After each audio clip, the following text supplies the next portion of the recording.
Қара бура әңгіме 8-ші бөлім. Авторы Асқар Алтай. Ол осындай бір күйге еніп, өзін бір жола бауырына басқан суықты сезбес халге көшіп, қара бураны аяй әжесінің нармая, ақмая туралы әңгімесін еске алды.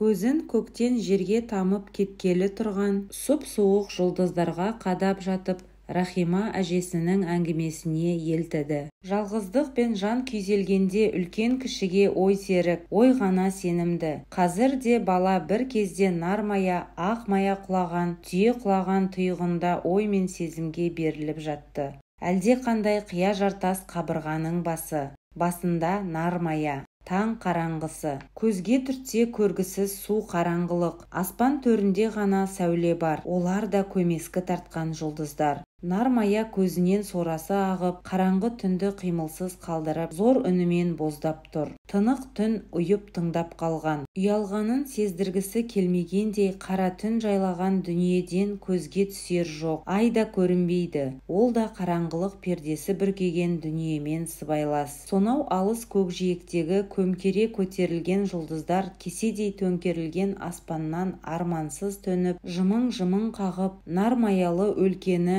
мазақ қылған іспетті. Әппақ келген нармая қараңғы түнді күңірентіп, өткен өмірі елестеп, қайғы шеріне қамалып боздай берді, жоқтай берді. Түн қараңғылығында ақмая бозаң тартқан. Міне ол, ақ бота, ыстық күн, мидай жазық. Маңайда әппақ сағым көңіл аулайды. Алыстағы биік таулар көк мұнарға шомған. Көзге айқын шалынар емес. Ақ ботаға бірақ бұлар әсер етпейді. Оның ойнағы жазылмаған. Жусан мен жантақты далада тайраң-тайраң қағып, құлап қала жаздап қарғып-қарғып қояды. Алыстап кетіп енесінің бауырын сағына алып ұшып келеді. Қайран қайрылмас дәурен-ай. Міне, ол аз ғана ауыл ішінде төл басы. Ауыл арасында тараған түйе атаулы нармаяның кіндігінен. Нармая қанша бошалап кетіп, боталап келсе де, шау тартатын емес. Қайта боталаған сайын бойындағы қаны алмасып, бұрынғысынан да бірегей болып, оқтаудай жұтынған. Қол аяғы қоладай құйылып, ғажап сұлу мүсінге айналды. Уайым қайғысыз қанша боталаса да бір ботаға зар болып жүреді. Бар күткені сол. Ақ бота, нармая, ақмая, ақ бота күтеді. Ақ бота, нар бота. Міне ол сүттей ақ боталы болды. Нармаяның бар жаны соның үстінде еді. Жатса тұрса қасында көзінен таса қалдырмайды. Ботасынан шығарда жаны басқа, армансыз айланып толғанып жатқаны. Қол аяғы керелеңдеп жүгіреді дейсің. Бір күні нармаяның мойнына арқан, аяғына тұсау түсіп, ауыл шетіне өскен үлкен тоғай түбіне байланды. Маңайы мал шиырынан тап-тақыр. Ақ бота тақыр үстінде басын жерге төсеп жатыр. Күндегідей ойнақтамайды. Енесін түрткілеп мазаламайды. Жер жылыса жылымас. Бөтен адамдар келді. Өзара мәз. Жайбарақат жатқан ботаны ноқталап алды. Тартыншықтанғанына қарамай алып кетті. Күшпен кетті ботасы. Нармая боздап қоя берді. Содан 3 күн, 3 түн азалы дауыс азынады. Елден еш қайран болмады. Ақ бота оралмады. 3 күн, 3 түн өте нармая үнсіз қалды. Жағы семді. Жаздың түні жан біткенге жағымды тыныштыққа ұйыды. 3 күн, 3 түн күндіз күлкі, түнде ұйқы көрмей, мазасы кетіп, назаға ұрынған жұрт та терең тыныс алды. Ауыл ақсақалдары қоралай отырып, Құран оқысып, беттерін сипасып, етектерін қаға түрегеп, нармаяны босатысты. Нармая ботасы кеткен жаққа қарай бет түзеді. Ақсақалдар аңырасып қалды. Нармая жанарынан жасы парлап, ақ сағымға шомылып бара жатты. Сау желген аруананы ағылған ақ сағым жұтты. Ауылдан ат шаптырым ұзағанша боздай қойған жоқ. Артындағы ауылына қарамастан тілін тістеп үнсіз кетті. Айдалаға аяқ басқан соң тырсылдаған емшек сыздай түсті. Емшегі бұтына симай келе жатыр. Аруана аяғын алшақ алады. Көз алдына жәудіреген жанары жазықсыз жаутаңдаған ақ ботасының кетіп бара жатқан сәті елестеді. Сыздаған емшек шеңбірек атып, Нармаяның ботасын сағынған сезімі күшейе түсті. Жас саулаған жанарын елес кезді. Ен далада елп-елп еткен өзі де елес сияқты. Елес, ақ ботасы алыста, көк мұнар арасында жүргендей. Бұл аңырап тұр. Ботасына барғысы келеді. Ол да бұған ұмтылатын тәрізді. Бірақ екеуін де ерекше бір күш жіберер емес. Нармая мұнардың арылуын күтеді-ау. Күтеді.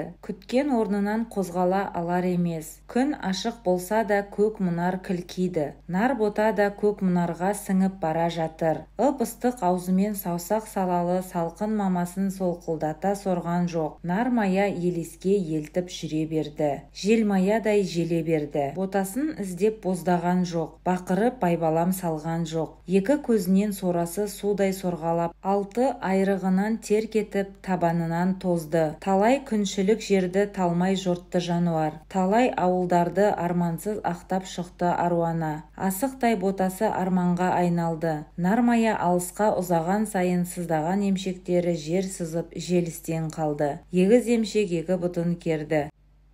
Исінгендей иімей қойды, бірақ нар бота сорпылдатып соратын емшектің ақ үрпі ашылмады. Аруананың жүрек шымырлатар азалы үні естілмеді. Ақ ботасын аңсаған елесті қуа-қуа неше күншілік жердегі белгісіз бір ауыл үстінен шықты. Аумағы 1000 жылқы жусар жазықта қаз-қатар тігілген көп үйді жағалай аралаған Аруана тап ортада 8 қанат боп оқшауланған ақ отауға жеткенде көзінен моншақтаған жасы сап тыйылып сілейді де қалды. Үй іргесінде көлеңкелеп жатқан тарғыл төбеттің астында ботаның аппақ терісі жатыр екен. Төбет мелшиген түйеге көзін сығырайта ашты да тақыр терінің үстінде маужырап жата берді. Нармая сенделіп орнынан қозғалды. Бір басып, екі басып бота терісі үстінде жатқан төбетке таяды. Мойнын шөміштей иіп кеп теріні искей берген. Оғаш қылық күтпеген маң төбет орнынан анандайға қарғып кеткен. Ол ақырын ғана ыр ете қалып сырт айналды. Нармая қателеспепті. Өлі теріден нар ботасының таныс иісі аңқып қоя берді.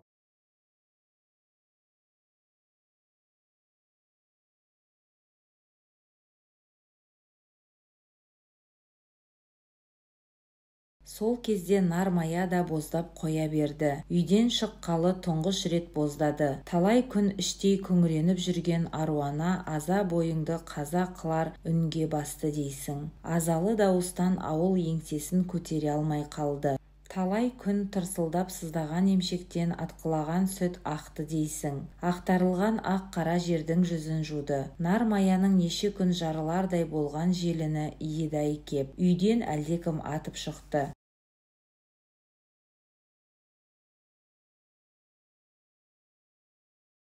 Өткен жолғы нар ботаны алып кеткен адамдардың бірі екенін Аруана жазбай таныды да, мойнын бұрып, көзінен сорасы ағып, боздауын күшейте түскен. Шаңқай түсте ауылды шарлаған ащы дауыс жан біткеннің төбе құйқасын шымырлатып, аяғынан тік тұрғызды. Алдымен жеткен көршілер. Үй иесі жас жігіт боз отаудың іргесін түріп тастап, төр алдындағы текемет үстінде дамылдап жатқан. Жан-жағына алақ-жұлақ қараған жас жігіт дәу інгенді көріп таңырқап қалса да, іле-шала киіз үйдің артында сүйеулі тұратын бақанға қарай жүгірді.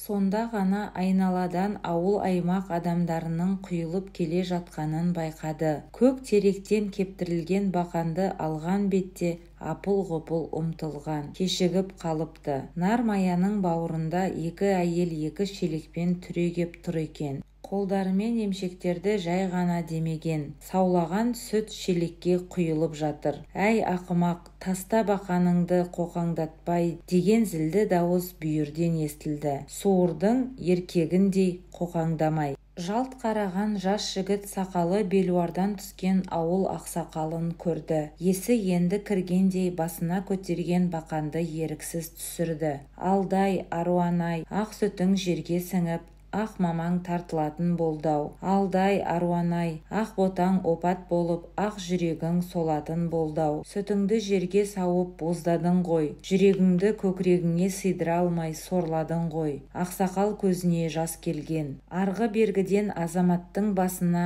құн сұрағанда жанынан ел ағасын елі қимаушы еді. Ел ағасы белін қимаушы еді. Малынан төл басын түгелі қимаушы еді. Төл басы төлін қимаушы еді. Сені де қиған соң не шара?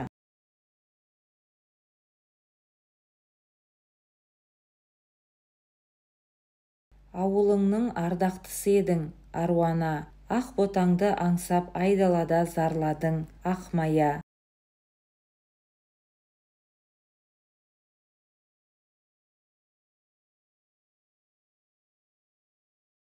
Нар ботаңды іздеп маңайыңды барладың, нар мая. Қайғы шерге қамалып қу медиенді шарладың мая.